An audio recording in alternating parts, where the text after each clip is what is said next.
At the very start of the camp, one of the goals that I wrote on my booklet that we were given was to understand different perspectives by talking to people from different backgrounds. But what the Winter Ripen Camp showed me was that actually the best way to understand different perspectives is by actually first finding something in common. The most obvious way to do this is from having a shared experience.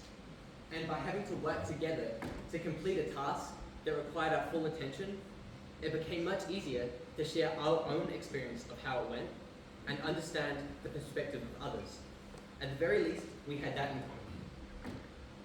When we were first assigned into groups, it definitely felt like we didn't have much in common. We were all from different places, had pretty different hobbies, and we barely even knew each other's names. But eventually, after figuring out how to move Skittles with chopsticks, and how to make some questionably difficult things out of Play-Doh, like how am I supposed to make a castle, we at least knew each other's names, and could talk about how we definitely thought Orange had to have cheated to have beaten us. We then got to the tasks that would give us points. In the first task, some people figured it out a lot faster than others, and in the second, there was some confusion as to what exactly we had to do. So because we weren't all clear on what we had to do, and there was a bit of different skill levels, it felt like a similar experience, but not the same. But in the last task, we were on a much more even playing field, or in this case, a minefield. There was a grid on the ground that had one path that would take us from the start to the finish. And we could only figure this out by being told by an instructor if the spot that we were standing on was safe or not, and then having to remember that. And beforehand, we had allocated one person to give directions to us, but we ended up all doing that in frantic hand gestures, and in any case, we figured it out pretty quickly, each taking turns at having a go at figuring out the path. We were pretty happy afterwards with how it went. I was pretty happy with the up and goes that were on the other side, and so it was a lot easier to reflect on it. I remember that we all agreed that when we were watching on the side, it seemed like the path was obvious. But when we were actually walking through it ourselves and trying to remember it, it was way harder. The point is, because we all had a much more clear and united goal to get to the other side, we all felt much more connected afterwards because the experience that we had shared was very similar. Because of that, we felt way more united as a group and did a lot better afterwards. If you had told me at the start that our group would end up winning a skit competition by making a skit where we settled our beef with a dance battle where we line danced to Cotton Eye Joe, I wouldn't have believed you. But we did. Big up Scream Machine. I didn't really end up seeing the world in a different way through the input of any one person's opinion. But I did realize that the best way to understand someone else's perspective at all is by trying to view their situation through that other person's eyes, which is what we did by having to do the same tasks. We didn't realize on the sideline how difficult it was to remember the path through the minefield. We only realized that when we walked the path ourselves.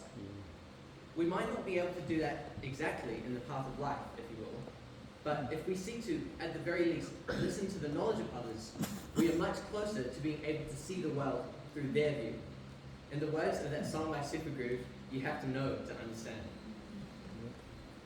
I also found out that by doing just that, talking to others, being open-minded, and genuinely curious in understanding how they see the world, we can learn much more about not only the different ways we see the world, but how, at a fundamental level, it really isn't that different at all.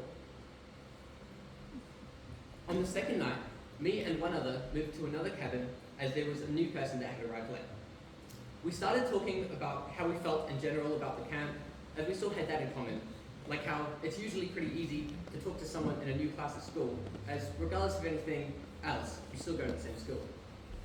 But unlike making a long-lasting friendship, we all knew that realistically we would probably never see each other again, and that was fine. We just kind of sped run, conversations. Whenever one topic became boring, one of us just brought up another, no matter how unrelated. And we broke the conversational iceberg, if you will, pretty quickly. We broke, and we ended up getting into some pretty literally deep conversations, like we started talking about the meaning of life. And funnily enough, one of those topics was similar to the idea of perspectives that I've been talking about. Someone mentioned how difficult it is to really comprehend that everyone is fully experiencing the world themselves with their own mind, like how even though I know what it's like for me to deliver this speech right now, it's hard to fully comprehend that you guys have your own experience of me saying it just the same. And I'm going to say it this iceberg level, I'm going to, at the most basic level, we all share that same conscious experience. Of course, we all have our different paths of life that give us different ways of seeing specific things, but fundamentally, we have a lot more in common than we may realize. Okay, now bring this out of the iceberg and back to the camp. I remember looking at everyone in pretty much one big group in the last day and thinking about how it felt like we were all pretty united. In reality, we had all had different parts of life that we had walked before the camp, but by sharing a very similar path for a couple of days, we felt a lot more connected. We had slightly different perspectives on how the activities themselves went, but the activities themselves were still the same. Like how we all have that same conscious experience, but we interpret it differently. On that last day, the way it felt like we now had something in common universally, it felt similar to being in a school courtyard with people going to the same school. Of course, like school, there were still some people that were in their own little group, not really getting that involved. Speaking of, I did see 2 or 3 people throughout the camp in the cabins on their phones, which they weren't supposed to do. But they didn't seem any happier than the rest of us. In fact, they didn't seem that happy at all.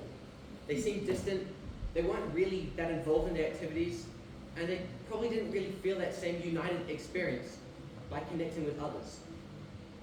But in fact, everyone else didn't necessarily focus on connecting with others.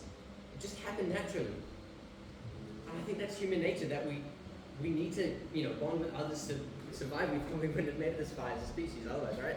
Which leads me to think that the real problem to address is not how we can connect with others, but what is stopping us from doing so. Like the people on their phones, I actually had a similar experience in the same camp in a different way. I didn't have my phone. On the second day, I lost my booklet that we were given out at the start. I had written down a lot in it, and I was pretty set on trying to find it, as I didn't want to forget those details. Eventually, I settled on getting a new one, and it wasn't that much of a big deal. But now I've realized that by putting that much time into making sure I wouldn't forget the memories, I was spending less time making those memories that are actually worth remembering. And it's important to focus on keeping your memories safe, but not letting that override the memories themselves that you're making. So be present.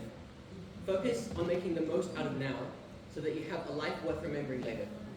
There's no time like the present, but the best present is one that you can share with someone else. Thank you.